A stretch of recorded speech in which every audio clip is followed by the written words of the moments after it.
Awesome, guys. So definitely for sure, this is a conversation that I have definitely been looking forward to in terms of this GRC Q&A, where we actually have the opportunity to dive into various questions as it relates to the GRC space. And for sure, I am someone that is very passionate about the GRC space. For many persons, this is also an awesome platform or avenue for persons that definitely want to excel and build their cybersecurity skills within the industry. And for many of us, we are not that very technically inclined, coming from a very deep technical background, although it is very important to have an understanding of the basic security, basic technical, components as it relates to cybersecurity. So having that comprehensive understanding is always fundamental. And the very interesting thing about this conversation today is that I have a guest, and for sure, uh, I really do not want to mispronounce her name. So please forgive me. She's definitely going to be introducing herself, guys. So I look forward to, that conversation. So she definitely reached out to me to say that, hey, I have a lot of questions. She's someone that is passionate about the GRC space as it relates to cybersecurity. And she's always searching, she's always researching, wanting to take her career to that next level. And I definitely, and that's one of the great things about this community is that we are able to connect with each other within this community and be able to share and to build each other's skill sets. So that's a very important thing there. So it's no, I know hand over to my guest. She'll introduce herself. She will also tell us a little bit about herself. And let's have some fun at this, guys, as we dive into GRC. So yes, hello. Thank you, Richie. My name is Binta Fall, and I come from a untraditional background when it comes to cybersecurity.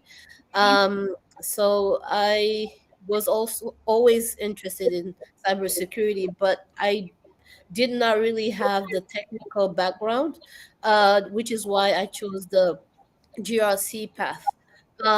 So I have been following a lot of people on LinkedIn, and it's always been people with either red team or blue team type of background, more technical backgrounds. The majority of the podcasts that I see on LinkedIn are for that branch of cybersecurity, but haven't really seen people in the GRC space presenting, uh, you know, uh, some information about GRC or letting people know about GRC, which is why when I saw Richie making presentations on LinkedIn, I was very excited.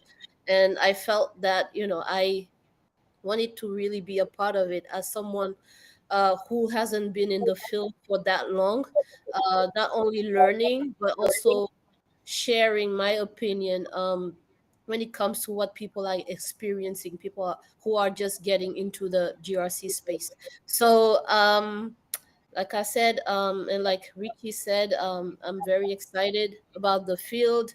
There's so much to learn, and sometimes as a newbie, I won't say newbie, but as someone who doesn't not have that extensive experience in the space, you want to have the guidance of mentors, and also people work you through the different processes, and you sometimes want to be a fly on the wall, for the lack of a better word, to explain that. So I want to absorb as much as I can when it comes to different aspects of GRC.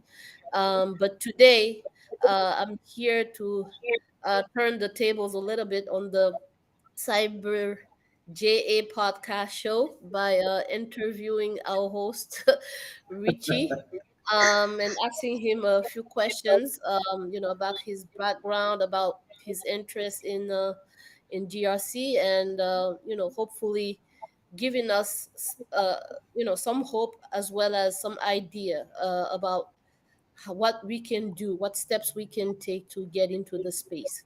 Um, so I have a few questions to ask you. Um, so the first one is the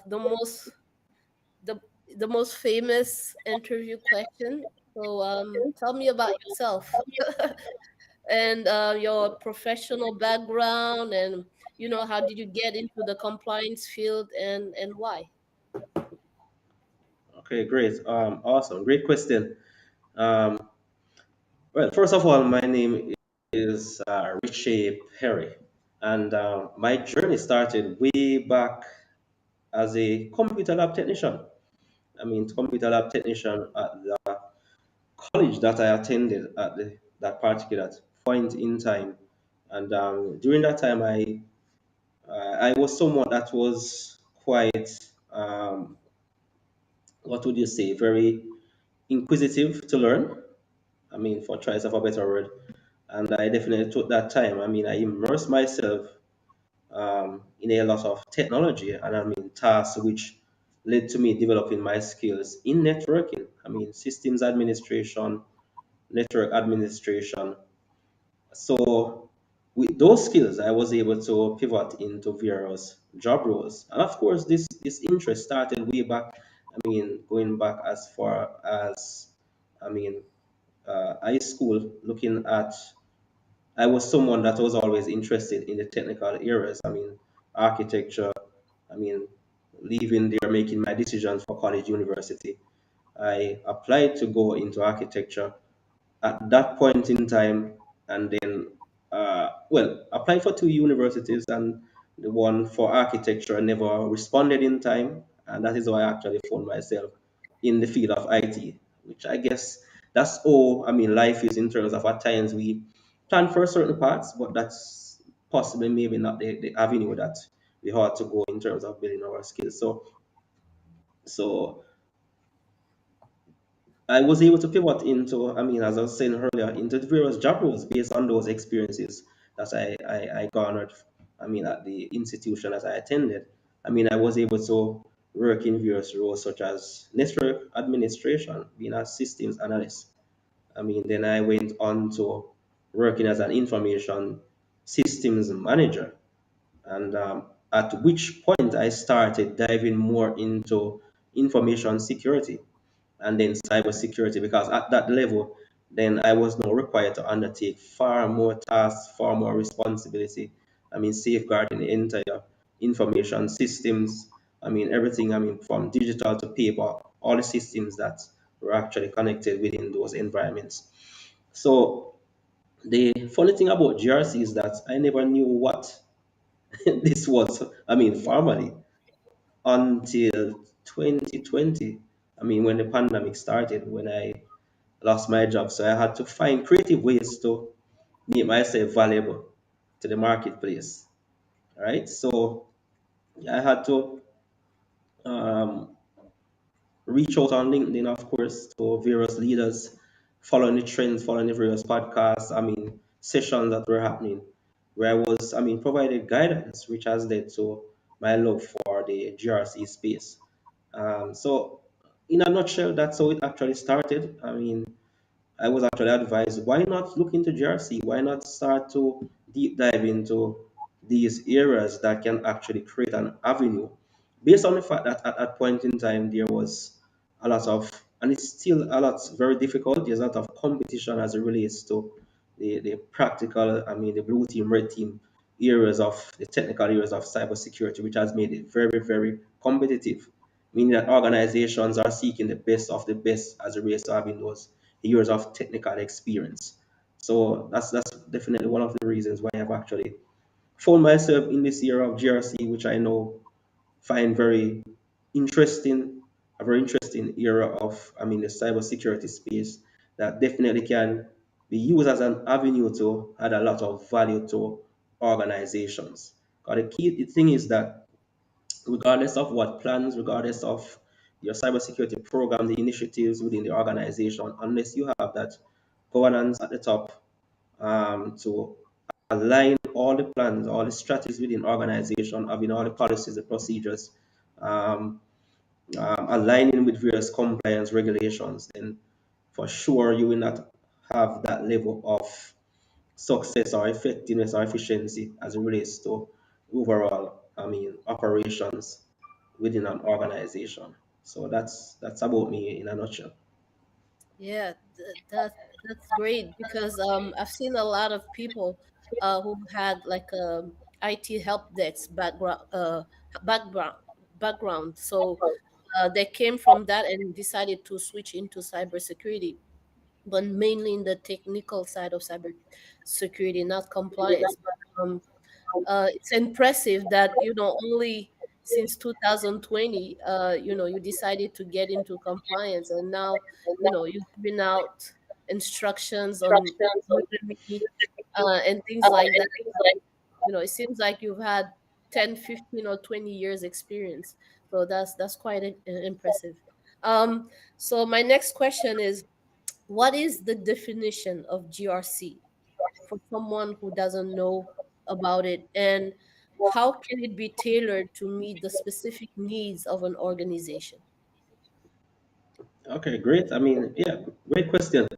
Well, for sure, GRC it depends on the source of the definition itself, but pretty much GRC stands for governance, risk, and compliance, right? Governance, risk, and compliance. And I always like to reference a very important source, as it relates to providing that clarity on, GRC on a whole. And when you think about GRC, right, now the I'm not sure if many persons are familiar with OSEG, right? So OSEG is actually the Open Compliance and Ethics Group, right? They are the what we describe as the gold standard for, GRC professional certifications, right? They are the ones that actually coined the word or formalize the whole concept of GRC, right? So when you think about GRC, pretty much a definition is that you're looking at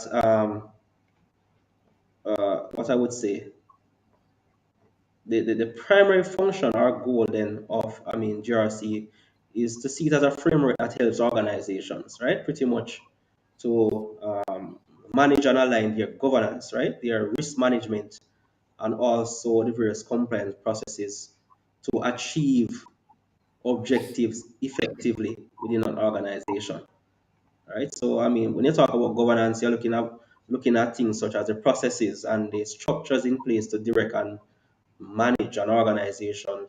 Including things such as, for example, accountability, decision making, the overall oversight of an organization. Looking at risk or risk management, then you are looking at things such as first identifying, assessing, and mitigating the various risks that could affect the organization's ability to achieve its various objectives. And of course, compliance, looking at the adherence to relevant laws, regulations, standards, and internal policies within an organization.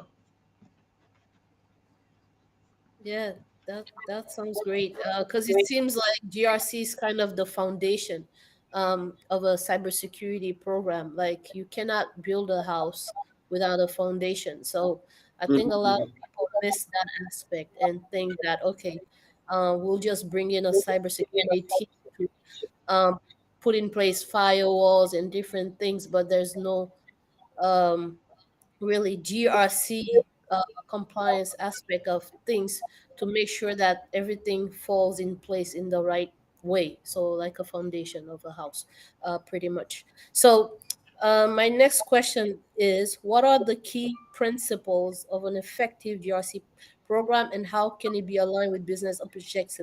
So, I think you mentioned a little bit of that, but I don't know if you want to elaborate further, a little bit further on. on that aspect. Okay, sure. That's also very, important questions as well in terms of those key principles, right? In terms of uh, the key principles of an effective GRC program, right? And not only the key principles, but as you had mentioned before, looking at how that this can actually be aligned with business objectives and strategies. Now, when you talk about the principles, right, of an effective GRC um, program, well, this can vary depending on the nature of the organization and also specific needs of the organization on a whole, right? However, there are a number of common principles that can guide and also guide with the development and implementation of a robust GRC program within an organization. Right? Some of those, common principles are key principles that makes a GRC program effective.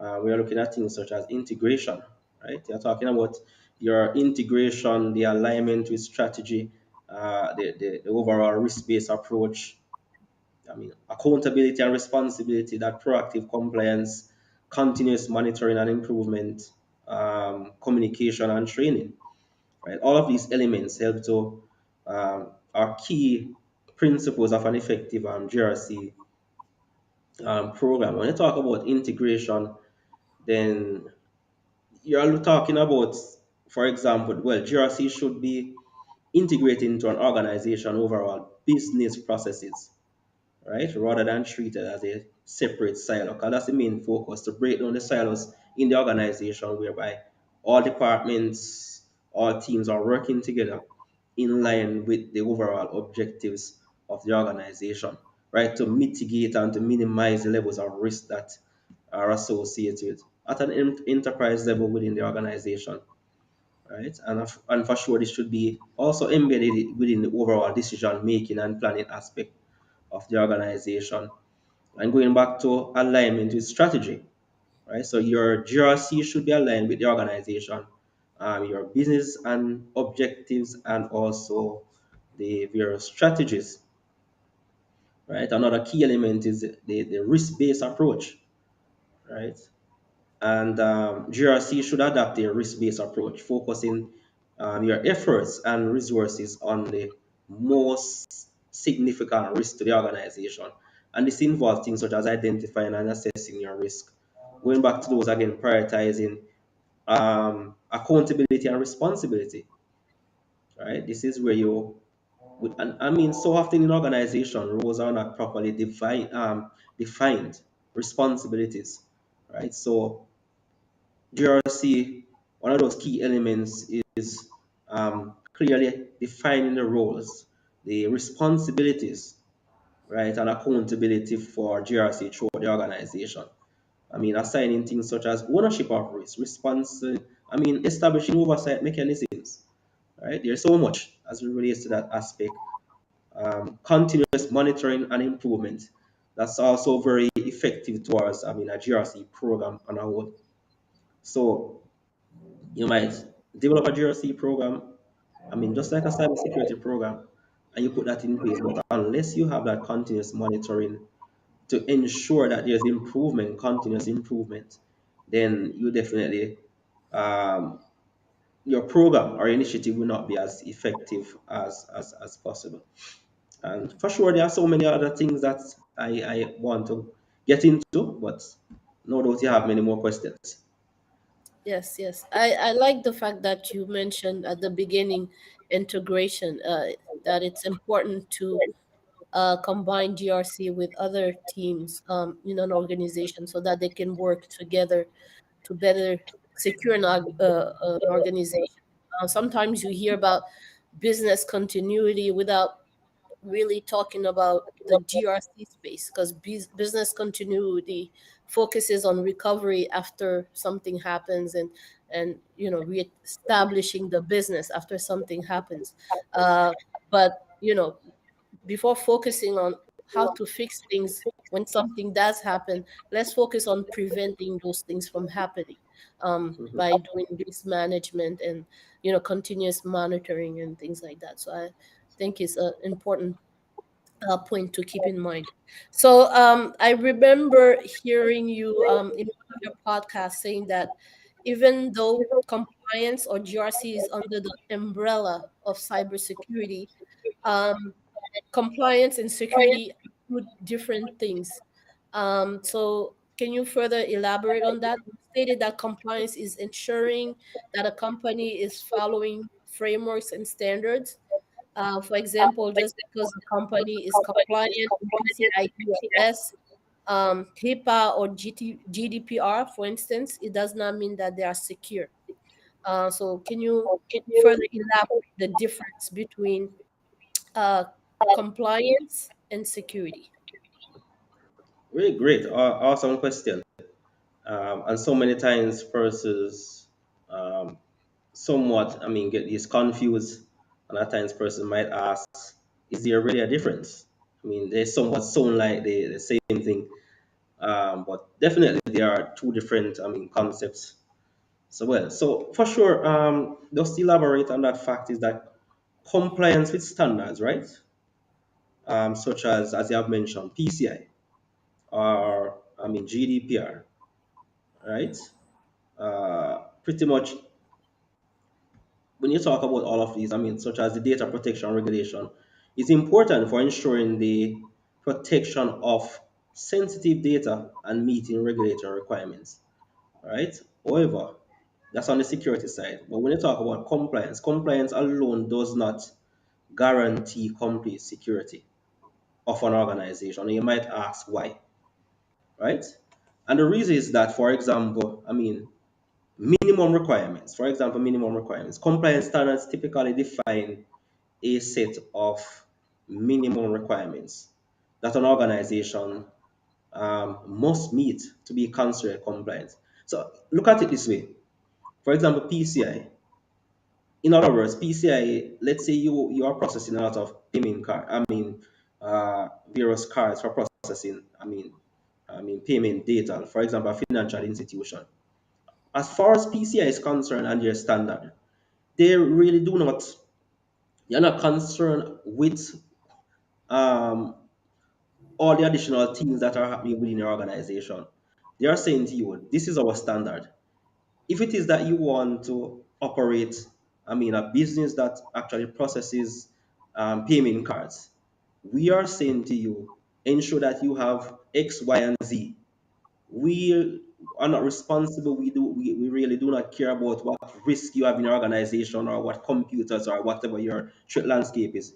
Please ensure that you have X, Y, and Z before we place our system or give you the rights to actually process payment cards. That's it. When you talk about compliance, right there, right? So while these requirements address, for example, the specific aspects of security and data protection, they may not cover all potential vulnerabilities, right, or emerging threats. So organizations, whichever organization might need to go beyond just the minimum requirements to achieve comprehensive security. So compliance, minimum requirements to meet the standard, but organization would have to, in most cases, go beyond those requirements of the compliance to ensure that they have all the necessary things in place to deal with the overall risk that the organization is facing outside of the compliance requirements, right? And you're talking about things such as the evolving threat landscape. For example, cybersecurity threats are constantly evolving, and compliance standards often, struggle to keep up with the pace of the latest threats. So that's very important. Um, as it relates to compliance requirements, are usually established based on what you would say on the knowledge available at that particular point in time of their creation. And for sure, you have so many vulnerabilities and attack methods that are constantly emerging. So compliance at times is not able to keep abreast with all of these security, cybersecurity issues that are actually happening within the the the the, the, the, um, the environments in which we operate. So if it is that you're going to say that, okay, I am compliant with, PCI, PCI might not be abreast with every single threat, every cybersecurity threat that is happening as it relates to the security of your data that is connected to the internet. So that is where security actually comes in, taking that additional step, going beyond, I mean, the compliance requirements. So, yeah, very important. Yeah. So yeah, to piggyback on what you just mentioned, the that's what's missing in compliance. The fact that the inability to address incoming threats, um, in a regular basis. So that's why I came up with the following question: how can GRC be responsive to ongoing incidents and threats and be more agile, mitigating risk and strengthening systems? How do we make the GRC more agile, more responsive to um, the continuous flow of threats and Okay, great. That's also another interesting question. I mean, a very good question in light of all that is happening right now, right? So, as it relates to that aspect in terms of responsiveness to ongoing incidents and threats, right? In terms of being more agile in mitigating risk and strengthening systems, that's a very good question. All right, this is what I would say that to make GRC, right, more responsive to ongoing incidents and threats, and to enhance its agility in mitigating risk and strengthening systems, then organizations can consider a number of strategies, right? That's the first thing. There are a number of strategies that can be considered to deal with this in terms of developing their agility, mitigating risk. And very importantly is, I would say, one of the first things, going back to what I mentioned earlier in terms of monitoring, that is real-time monitoring, right? That's one of the things that can be implemented to deal with all of this. Real-time monitoring.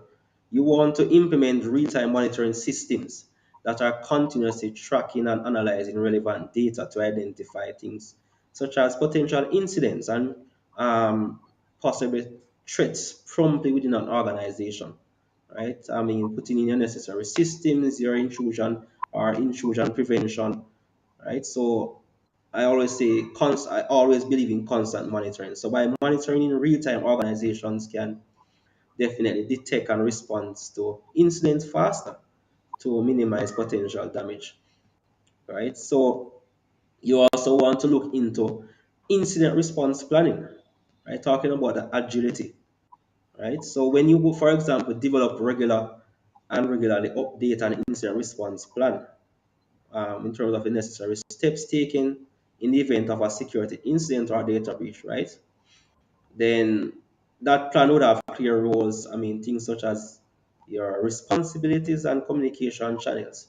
So your incident response plan, you want to implement, I mean, threat intelligence, risk manage assessments and scenario planning. I mean, flexibility in mitigation strategies, right? Collaboration and information sharing, continuous improvement, right? So in essence, by um, implementing these strategies, right, then your organization can enhance the agility, as you have asked in the question, and also the responsiveness of their GRC program, right? So this definitely allows the organization to adapt very quickly to the changing threats, um, mitigate risk effectively, and also very important is that they are able to strengthen their systems and processes to maintain a secure and compliant environment, right? I hope that I answered that question in the best way possible. yes, you did, definitely, definitely.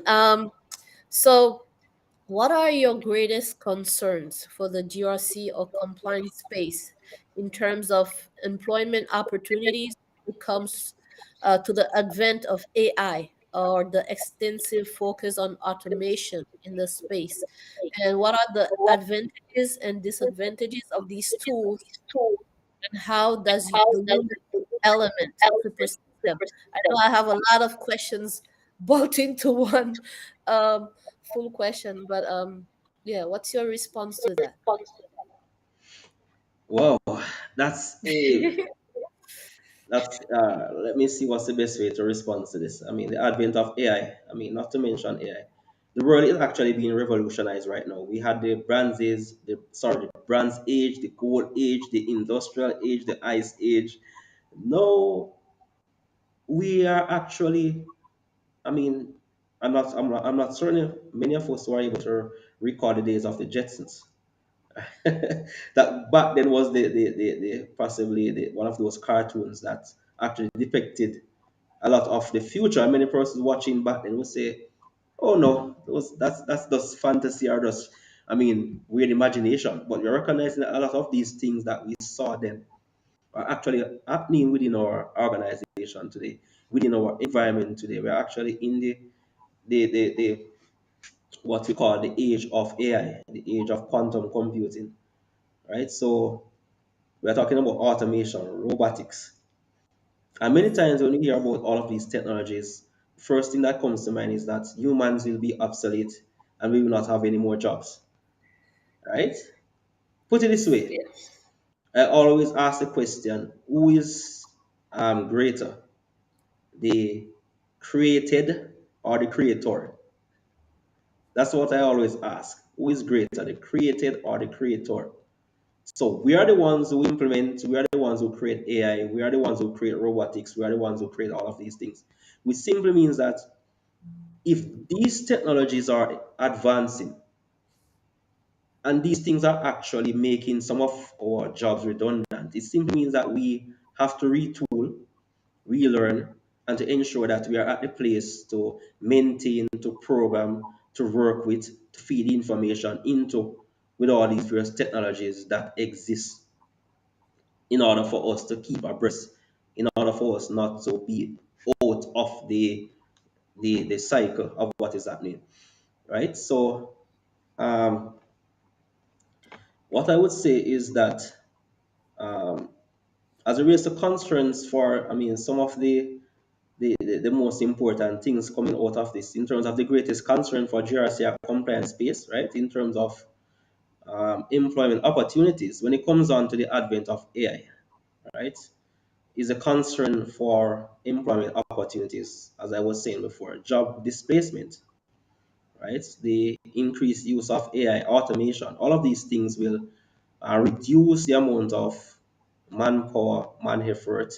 Gone are the days, for example, if you go to maybe one of the Ford automation industrial factories right now, back in the day, you used to have many persons at those production lines. You don't have those anymore. You have a lot of robots and possibly maybe one or two human beings actually doing certain things. So those are the things that will happen. Job displacement, skill shift.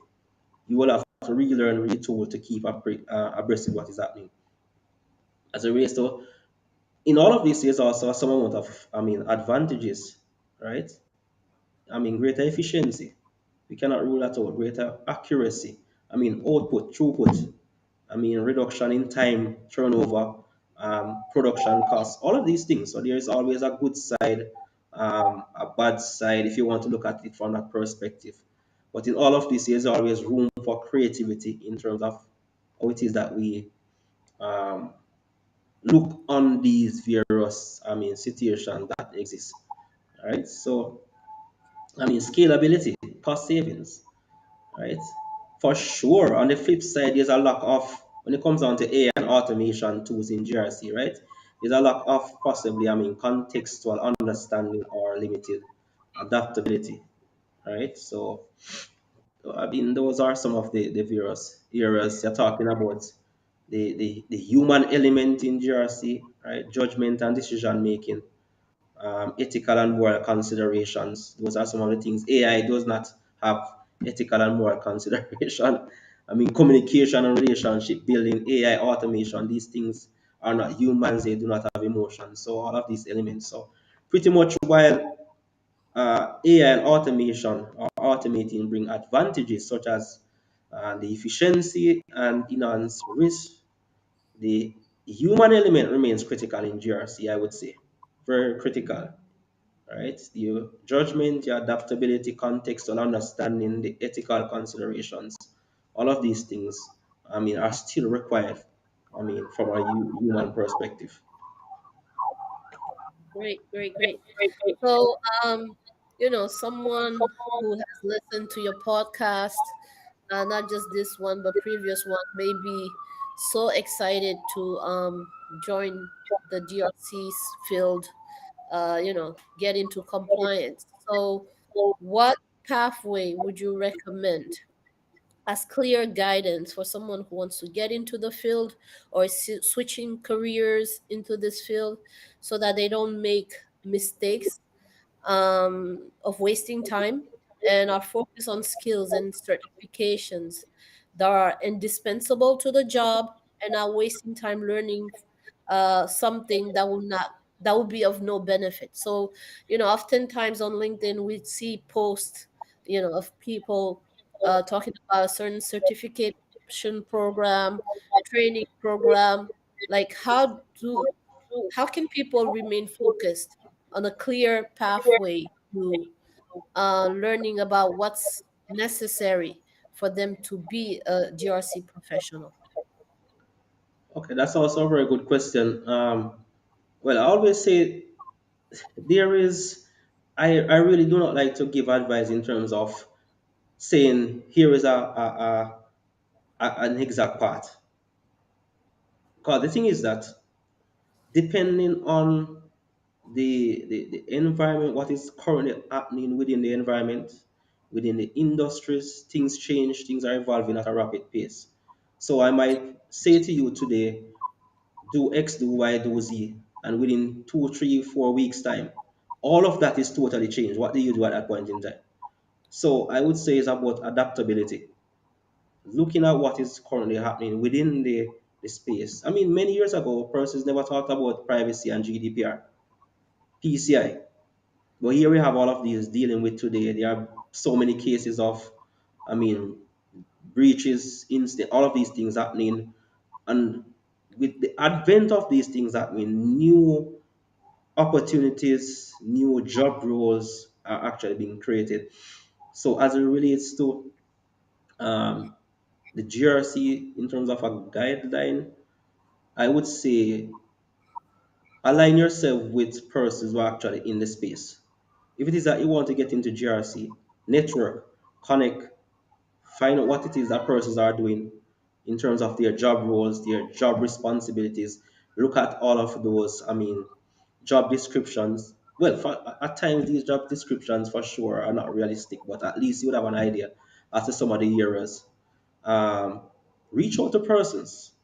Look at the various titles. There are persons that are in the GRC space. There are persons in auditing. There are persons in who look at compliance programs. There are persons that focus on the implementation of various frameworks within organization. There are persons that work in the financial industries, the medical industries. So align yourself, understand the fundamentals of GRC, what it is, what's the purpose of GRC within an organization, right? Or it is that a GRC program is actually developed to help an organization um, understand the various standards, compliance, regulations, standards in an organization, or it is that these things actually work. For example, the ISO 27001, PCI, HIPAA, ITRUST. So, all of these standards, all of these frameworks, all of these regulations, try to understand the core principles. That's what I have done. Taking the time, lots of hours, researching, reading, watching, reaching out to persons on the various platforms, understand what it is that they do in their day-to-day job roles and functions so that they can have an holistic approach. Right? It's one thing to learn something or to learn tools or to learn about frameworks or standards, but not being able to apply these to organizations in light of their business functions or objectives is a different thing, right? So look at the applicability of what it is that you're doing. That in of itself will make a whole lot of difference. So I would also say that there are many platforms, there are many free training, there are many free resources. A lot of companies today are actually going into automation in terms of their GRC capabilities. Yes, you need human element. I mean, platforms, software applications of themselves cannot carry out GRC. So you take the time, yeah, you can research to look at the various. I mean, I'm not going to be singing out any at this point in time. I mean, so you can actually do the research. If you want to find out further, you can always DM me, no problem. Um, there are Yeah. many platforms that actually deal with GRC. And when you look at a lot of times at these job description, it asks about do you know this particular GRC tool? So if you are able to understand a platform, how it is that it is used to mm, um, maintain a GRC program, being able to build a GRC's program from scratch up right through the organization. Those are some of the things that I would actually recommend. Align, connect, learn about the principles. I mean, where possible, get the relevant training, or if the job requires certifications, I always say to persons, get the understanding, get the knowledge, show, demonstrate, whether by posting, whether by podcasting, or whichever, try to find ways to demonstrate your knowledge of what it is that you know. And when you get into these organizations, prove yourself, take on this. I mean, even at the point of interview, right? You can always ask about the educational benefits, right? For example, in a typical question, where do you see yourself in 5 years? A good way to respond is to say that I see myself in a senior position in this organization, training other persons to be as efficient and effective in helping the company to be very productive. What are the opportunities for my growth educationally? That is where the company, and many times large organizations have budgets for education. So you see a certification, is CRSC, the CISM, the CISA. Talk to your manager, talk to supervisor. Hey, I see this certification. This can help me to do my job more efficiently. Many organizations will pay for these certifications because the fact is, many of these certifications are very expensive. So I always say those that, well, that's another opinion. Do not put yourself in debt to stockpile certifications that do not have any effect. So when you need it, you will get it. That's how I see it. But at least get the knowledge about the certificate. I spend the time to learn about CISSP, CISM, CISS, CRSE, and all the CCCs and the OOs, whatever you want to call it. I have the knowledge of it. I have I take the time to study what is entailed. So at least I'm aware of it. If the time requires for me to get certified in that certification, then it makes my life much easier. So that's my advice along that part. Yeah, yeah, those are all great points.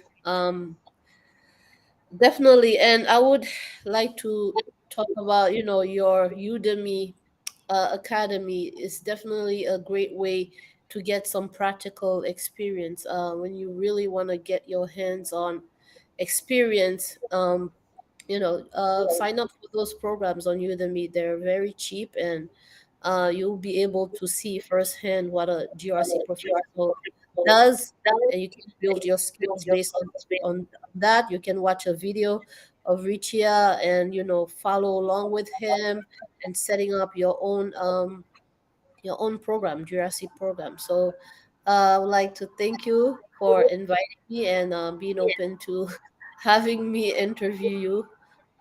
It was very a great learning experience. Thank you.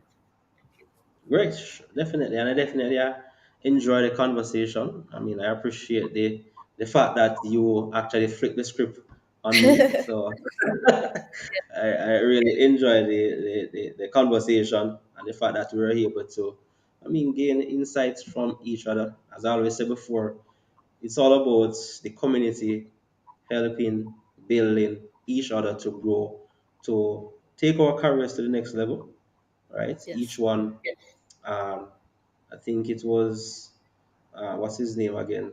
I can't remember the name of um, is what's his name again? Washington. I don't remember his first name. That actor always say each one builds one. Something that is effect. It's all about Denzel, all Denzel yeah, Denzel Washington. Washington. Yeah. Each one help one Yes, or each one builds one. Right. yes. So it's all about helping. Yeah, so it was a pleasure. I mean, having you as well. I look Thank forward you. to many more conversations. Thank you. Awesome. All right, so guys, there we have it. So our GRC Q&A. And definitely hope that you found it insightful. I mean, feel free to connect, to reach out to, I mean, Miss Fall, myself, and stay connected to the Cyber JA podcast network. All right, guys. So until then, take care. Bye. See you. Bye.